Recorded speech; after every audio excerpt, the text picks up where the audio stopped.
Zeno senses a new dimension that's too powerful and uncontainable, the Pokemon universe.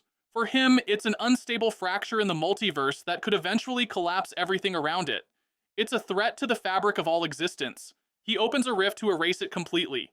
Arceus, seeing this as an existential threat to its own creation and order, will not allow it. He refuses to surrender and forces a cosmic fusion between both dimensions. The universes collide and merge, and suddenly, Goku, Vegeta, and Beerus find themselves in a world where people from Planet P are trying to capture them in PokeBalls. Zeno wants to retain balance. He realizes that if he could capture the most powerful Pokemon and fuse their powers with Dragon Ball warriors, he'd have the ultimate force to restabilize everything, at any cost. Goku having Ultra Instinct tendencies from the start might sound like retroactive fan service, but go back and watch Kid Goku fight once again. I know you can see that he's unaware about stuff most of the time, but he's still outspeeding trained martial artists, dodging attacks without thinking, and reacting faster than his brain should even allow. He's not even analyzing or strategizing. He's going with the flow. Pure, dumb, instinctual vibe-based combat, and that always somehow works. You gotta wonder if it's in their blood. Literally, Saiyans were designed by someone. They're both unstoppable in their own ways. One through sheer will and raw power, the other through absurd creativity and the most ridiculous power-up the One Piece world has ever seen. Now, if we put both of them on the same battlefield, pure madness unfolds. This is so not evolution, these are patch notes. Saiyans are basically biological DLC with rage boosts and trauma scaling. They're the Halo Spartans if the only upgrade was ad yelling. And if someone did design them, maybe the real mystery isn't how powerful Saiyans are, but who had the audacity to make something that unstable on purpose. If the Saiyans were engineered to evolve through trauma, then Goten is the patch update they didn't see coming. Lucario didn't back down. It started with an aura sphere glowing blue and fast. Goku dodged with instant transmission, grinned, and fired back a Kamehameha. Lucario blocked with Bone Rush, spinning and striking like it was dancing with a staff. Every time Goku got close, Lucario's counter smacked him clean across the field. Frustrated, Goku turned it up. Kaioken X10. The red aura flared, Lucario's eyes glowed. The ground cracked, and when their fists finally met, both collapsed panting. Goku wiped his nose and smiled. You punch with your heart too. We're basically cousins elsewhere. Gohan was deep in a very different kind of fight. He had locked eyes with Mewtwo. Every move Gohan tried was met with a psychic block. Mewtwo hovered without moving, using Psystrike and Barrier to stay one step ahead. Gohan's power was real, but Mewtwo fought with his mind, bending energy like it was nothing. And the more Gohan pushed, the more Mewtwo toyed with him. Until Vegeta showed up. One blast from the sky, big bang attack. He dropped in like a meteor. Mewtwo turned calm as ever. Vegeta charged, launching Final Flash Gallic Gun. Everything in his arsenal, but Mewtwo was a master of control. With a flick of its hand, it levitated Vegeta's armor right off, tossing it aside like laundry. Vegeta froze furious, embarrassed, shirtless.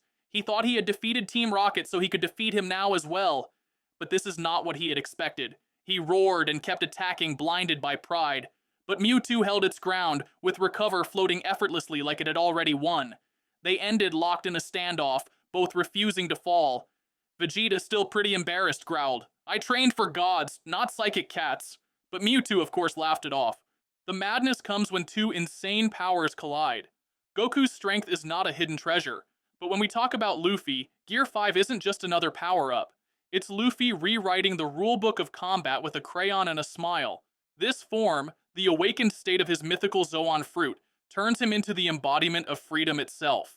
When Luffy enters Gear 5, his body turns ghost white. His heartbeat sounds like drums of liberation. And the laws of physics? He bends them like they're silly straws. He can twist the environment, inflate his limbs without pumping air, and even stretch his enemies from the inside out. He's flung Kaido, one of the strongest beings in the One Piece world, like a plush toy. Beams. He's not afraid of These guys get stronger every time they almost die. Their babies can launch energy blasts before they learn to walk. They grow tails that turn them into giant rage apes under the moon. This is so not evolution, these are patch notes. Saiyans are basically biological DLC with rage boosts and trauma scaling. They're the Halo Spartans if the only upgrade was ad yelling. And if someone did design them, maybe the real mystery isn't how powerful Saiyans are, But who had the audacity to make something that unstable on purpose? Menu screen annoyed him. But what if Zeno isn't a kid at all? Zeno acts like a If the Saiyans were engineered to evolve through trauma, then Goten is the patch update they didn't see coming. When he just transformed like at 7 while sparring with a smile, fans couldn't help but raise an eyebrow. There was no intense training montage or the tragic loss or any angry screaming into the void. He just hits Super Saiyan like he's flipping through channels. It was almost too casual. some cosmic baby with mood swings. He's the embodiment of function over feeling. Think of him less like a god and more like a universal cleanup algorithm with a smiley face sticker. You can't guilt trip him or reason with him because in his frame of reference, deleting a universe is like uninstalling a laggy app. It's only about maintenance, he's just disconnected. Imagine trying to teach empathy to a toaster that's Zeno. He's not immature, he's just simple, the kind of simple that terrifies everyone else in the room. Because if Zeno's finger ever slips, it's not a... So fans did the math here, and well, if you see, Goku was already a Super Saiyan when Goten was conceived. So what if that golden DNA upgrade carried over? Goten was born with Super Saiyan already baked in. Not because he had a whole Namek saga to build up to it. Goten's basically the first plug-and-play Super Saiyan. It's like being born with a PS5 that already has all the DLC unlocked and the cheat codes saved on slot 1. That kind of power is inherited, and no one, not even Vegeta, is emotionally okay with that. Feared anyone. Not the Saiyans, not the Kais, not even Beerus, at least not enough to show it. Speaking of Goku's children, people always chalk up Gohan's power to the obvious. He's a hybrid. He's got Saiyan rage and a human heart. But what if that's only half the story? What if Gohan's real potential doesn't come from Goku, but from Chi-Chi? Let's rewind. Her dad, the Ox King, wasn't just a big dude in a funny helmet. He was insanely strong for a human. The guy trained under Master Roshi. He only got soft because, well, he got rich comfy and stopped putting people through walls. And Chi-Chi never liked fighting, but when she did snap, people felt it, like really felt it. Now here's the theory. Chi-Chi inherited some kind of rare or magical human power that only shows up once in a generation. A dormant strength that hides unless the user's emotionally charged rage. But wait, there's more chaos to add. Let's talk about Gohan's glasses. Why does Gohan, the genetically superior nerd-jock hybrid, need glasses? No Saiyan ever has. Even Goten, raised on sugar and zero training, never needed them. But Gohan? Bookworm vision. Ultra 3000 since his 20s. So this theory adds a cursed cherry on top. Gohan doesn't like fighting, because he literally can't see what's going on. The fights are moving at light speed, and this man's trying to squint through particle beams. He's not afraid of combat. He's just tired of missing all the hits and pretending it's fine, and yeah, sure, Dragon Ball tries to say he lost the will to fight, but what if the real reason is eye strain? Imagine burning through mystical potential and getting clapped because you're If Goten was born with a cheat code already installed, then Zeno is the kid who deletes the whole game because the menu screen annoyed him. But what if Zeno isn't a kid at all?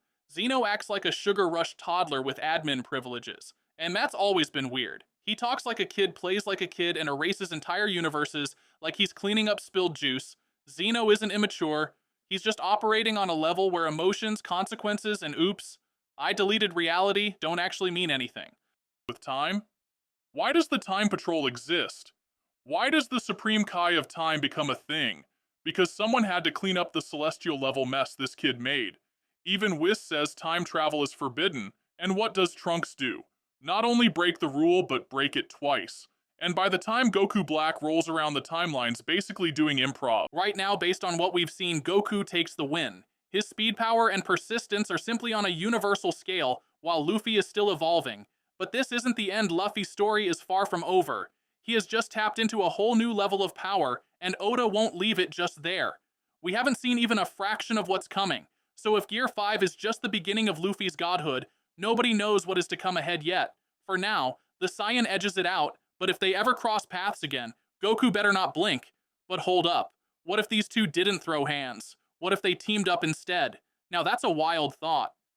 Contacts Dragon Ball. Dragon Ball